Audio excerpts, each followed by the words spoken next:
welcome back to the Artie Lange Show, Hour 2. This next guy, I don't know what to say.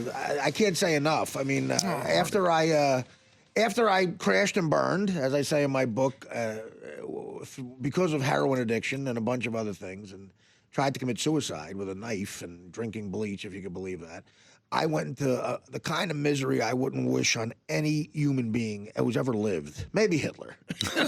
and I was in a dark room for almost a full year trying to figure out, how do I get back into life? How do I get out of this hole that I've created again? And one of the people who stayed in touch with me was Dr. Drew, and I can honestly say that helped save my life. So, Marty, what else? Kind. I mean, what else can you say about somebody? And my family feels the same way about him. So, Dr. Drew Pinsky's here, and welcome. It's a pleasure. And a couple things. I want to apologize for my voice. You're sick. That's fine. My God. After CNN stuck me in front of cameras after the Philip Seymour Hoffman tragedy, and I kept saying, you guys, I'm going to get sick. As I told you guys, I had prostate surgery about 6 months ago. Right, and you're doing good, thank God. Doing great, yeah, but I'm not all the way back from that damn surgery. Your immune system's kind of affected. This being old and having surgery stuff is not for the faint of heart. I'm telling you something. But everybody, go get your PSAs. Don't worry about the surgery. Everything works beautifully after the surgery. You get the right surgeon. Everything. And if you catch that early, it's like having the flu or something. Well, it's like having a skin cancer, except it's a little close proximity to some important stuff. Well, thank God you're all right, but you got to catch it early. Anyway, so I apologize for my voice stuff, but I came here to see you because I've been calling you. Do I have the right phone number? You know what? You got to text me because I do that on purpose. Kind of my voicemail's full. Voicemail's full. You text me, I get back to you. But I'm sorry. Well, I figured it was good news. I was watching your show here. I'm a fan, and I thought he's busy, but I'll go see him. That's how I'll get to see him. Right. So, well, thanks for coming in. It's a privilege. So when something like this happens, you are the go-to guy, and you say it can be frustrating. I mean, Philip Seymour Hoffman, in a way, the only smidgen of positive that you can get out of this is that it really, I think a lot of people feel that only like G-list celebrities get affected by this, when their career's in the dumper, or they're has-beens, or they're not, and that's why they do the drugs. But no, it could be a guy who's the most, he's been called the Brando of his time, and he was in the prime of his career, making a bunch of money, Hunger Games, everything, and an Oscar recently. And still, he's not immune to this. Right. And they go, heroin, what? It must be some down and out street junk. No. Right now, it's very common. And it's common, the way it gets going is with pills. Sure. And I'm beginning to hear that may have happened to him. And that makes perfect sense to me. Somebody gets a surgery or a pain or something, gets on pills. Things get triggered. No one plans for that. The doctors don't understand the power of this disease. They go underground with it, and off they go. All the thinking and the BS starts again really quickly. Someone like a guy like that, and this is what happened with me, like the money wasn't an issue with the pills. A lot of these unfortunate kids, the pills get too expensive. That's why they switch to heroin. That's exactly right. But I have a chapter in Too Fat to Fish where a guy who sold me heroin said heroin's better for your liver, because what happens is your tolerance gets up, you start taking 50 pills a day, and you're like, well, my liver's going to die. Well, no, it's interesting. It's the Tylenol in the Vicodin and whatnot which that hits affects your the liver. Yeah. But I probably treated about 2,000 or 3,000 people that take a lot of Vicodin and those kinds of drugs. And I've only seen one case of liver trouble with it. And I think your liver adjusts the way people step it up. You don't start at 50. Right. You start at 6. And then your liver adjusts to it. But what doesn't adjust, and no one ever talks about, is you lose your hearing. Like Rush Limbaugh lost his hearing. That started happening to me, Dr. Drew. When I was, I was on the Howard Stern show at the time, like, what if I lose my hearing? And what am I going to do? I had a guy doing 100 Vicodin a day, became stone deaf one day. Just boom. It just happens. It happened to Rush Limbaugh, too. Another example of a guy. Why does that happen? We don't know. We don't know. It's been reported. It's been reported even in therapeutic use of these meds too. Yeah. Like appropriate use. So weird. Well, what as a doctor, what is it's such an epidemic. What is appropriate use for this? Like, is there any way to figure out? If someone comes in and doesn't have a history, is there any way, from a psychological point of view, to figure out?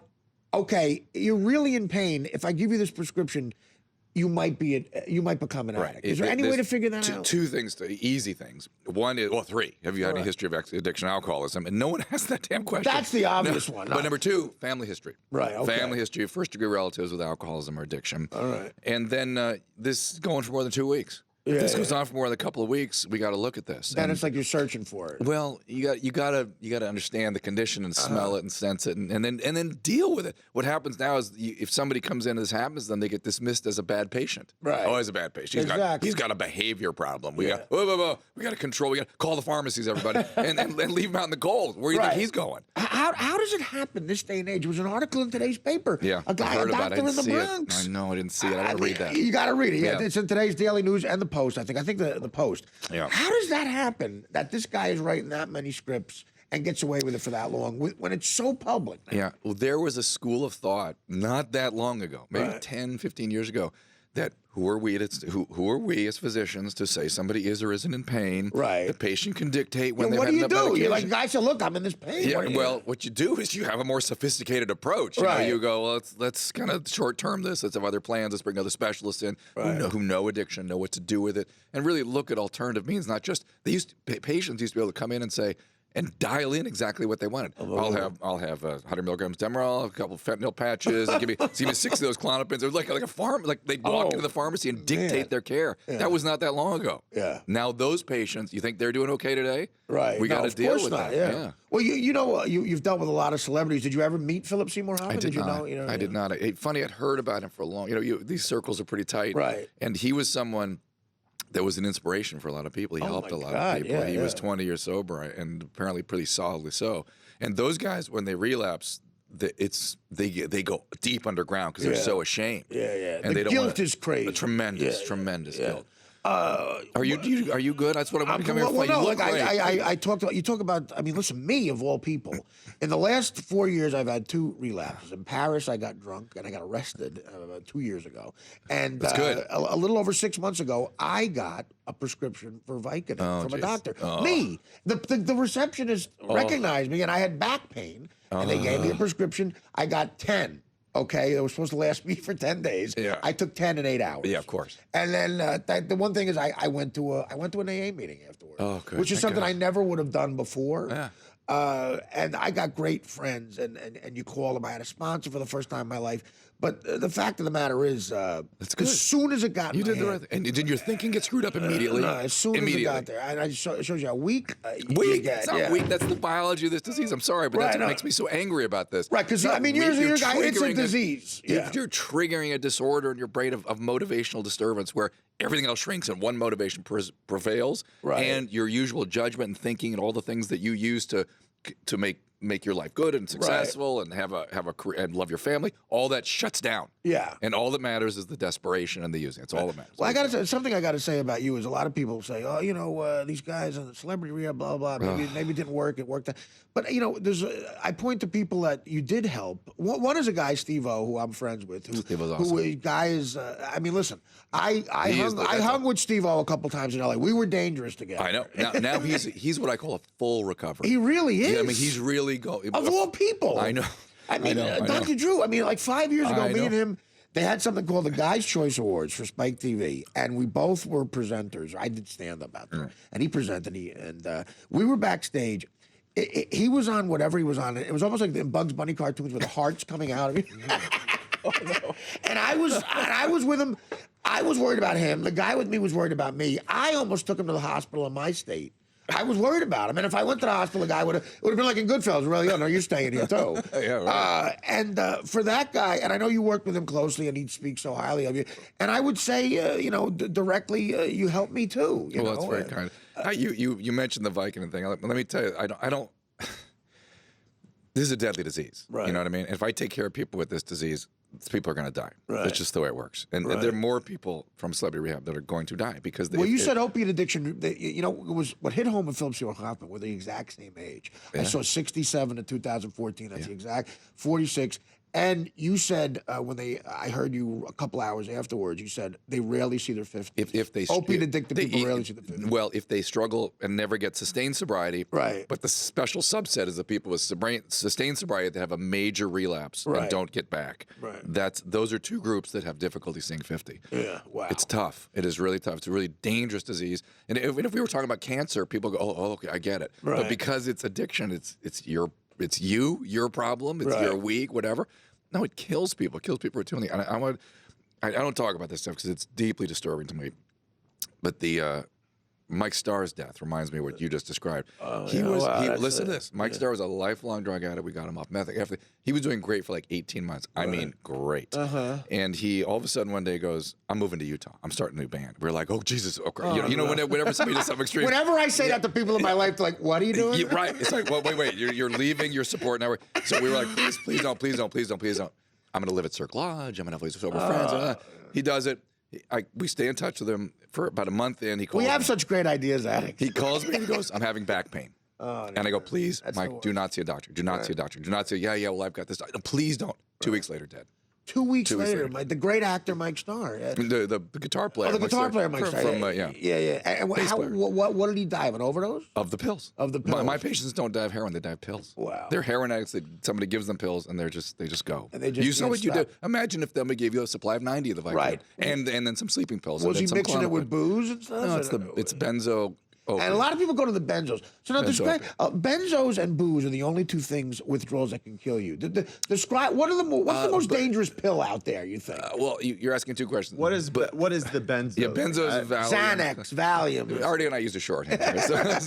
Benzodiazepine. Yeah. The type of drug. Booze is actually the only one from which the withdrawal can be commonly fatal. DTs. The DT. Yeah. True DTs is a potentially fatal process. Right. The benzo, a severe benzo withdrawal is seizuring and, oh man, people climb the wall. Oh boy, is that rough. But it's not as dangerous as alcohol, believe it or not. Alcohol's the one. Alcohol's the worst. And then you asked what's the most dangerous. Well, what's the most dangerous pill you think? Like, what would you rather see someone you love having a problem with? Xanax or Percocet or what? Xanax, I think. Xanax. The opiates really they grip in a way that just the prognosis is just so rough. They don't let go of you. So rough. But the problem is not the one or the other; it's the combo. That's what people die of. Yeah. The combo. When I went into the detox and I ended up, I worry about your depression. Can I be honest with you? Well, listen, your depression was profound. It was bad. And people don't know about you. Maybe everyone here knows this. Artie is a super sensitive guy. I knew. No, I'm not kidding. And many addicts are, but you are exquisite. And I knew it about you when I read Too Fat to Fish. Right. I thought, oh my God, it just took my breath away. Yeah. And in that state you were in, that's why I couldn't not call you. Yeah. That seemed like misery. It really meant a lot. It really meant a lot to me. And the great thing about your calls were, my mother. And again, I have some addicts that I met at meetings and some buddies I grew up with who work at. And Stacy's number I lost too. I think. Has she changed your number? Yeah, she does sometimes for work. All right, so you got to tell her to call. Yeah, I was not talking because I was trying to figure out how do I get out of this, I know. And what did I do, and the depression was severe. I would try to write. Writing would help me, but there's a lot of people out there who don't get calls from Dr. Drew Pinsky. I read in my book, Bruce Springsteen called me. Howard was calling me. My mother would say, look at all these wonderful people. Look at what you have that other people don't have. And that would make me feel guilty. But the only time they saw me get up and speak was when you would call. That's or nice. someone else. So they said, that's a big thing. But to me, that's what life's about. Right. That the relationship. You have each other. That's all you have after a while. You all must know people that are very, very successful and go, okay, now what am I going to do with my life? Right. They've over and over and over again, research shows that happiness comes from being with other people, having service to other people, having quality relations to other people. That's really what humans need above everything else. Which is what's great about the 12-step program with AA. I don't want to be preachy or anything, but the best human beings I've ever met in my life are the people who were such screw-ups at one point and then successfully went through AA. The 12th step is helping other people, and they don't want money for it, and they get complete and utter happiness. And by the way, the other thing I've sort of realized this recently too. The reason it's so critical is that, I mean, if you could hire a doctor or a therapist to be on you 3 and 4 times a day for the next year, that might work. That might work, but you can't. No one can afford that. Who's talking? And that's kind of weird codependent thing. Yeah. But that recovering person who's been where you are, that checks in on you 3 times a day, and they get fulfilled by that. Their sobriety is enhanced by it. Exactly. That's magical. Yeah. That is incredible, and you cannot get that any other way. I don't want to mention any names, but the great Colin Quinn. I dedicated my book to him, and he's an angel. That guy, and as funny. He's as funny and as cynical as sarcastic and as brilliant as I think he's the smartest comic working today. So what I'm saying, he's not going to lose his funny because of this. He's still a funny guy, but he's also just a great person. Let me just say the one thing I asked everybody whenever I check on you is Colin. Is he letting Colin in? Right. Yeah. I would actually do that. Yeah. And I ran into him. I get. You tell you that I ran him in a pharmacy. Yeah, late at night. Yeah, because we were both sick. We were chatting about you, and here I am again. Colin would take a bus out to where I was staying in Jersey at times and drag me out of the house Completely to play basketball. selflessly too. Yeah, right? Selflessly. I could see it in him. Yeah, he just, and when that happens to you, you want to be there for other people. But I got to tell you, man, you realize sometimes there's some people, like I had the hope of this business. I love doing comedy. Yeah. I mean, look what I came back to. It's DirecTV. It's fantastic. They're a wonderful company. I come back and say, we believe in you. Yeah. They build this. But in a way, that make you is it a guilty? That make you form of guilty too? Yeah, of course. But is it a form of enabling though? Is it It depends how you respond to it. But Right. to me, so much of your guilt about this. No, this of stuff course you I deserve. feel guilty about it. Not of course. That's comedy. That's addict stuff. Yeah. That's where addiction becomes comical. Right, you right. deserve this. Does anybody else here think you should feel guilty about it? Is that a bizarre thought? Yeah. All their jobs depend on you. They love that you Well, have they'll this. get work on the plate. They're all good at what they do, but I'm saying, no, it feels good to be around other people who believe in you. Of course, of course. But they got to care about you too. I know you're that. Right. You need that. Yeah. Let's take a quick break. Do you mind talking about Dennis Rodman a little bit? Sure. What's going on? Sure, I think I know. I got some interesting stuff. People ignore me. You've been ignoring what I've got to say about him. Okay. You'll appreciate it. Well, I'm curious. Dr. Drew Pinsky is here, and we appreciate him back here. The Artie Lange Show, weeknights on Audience, only on DirecTV.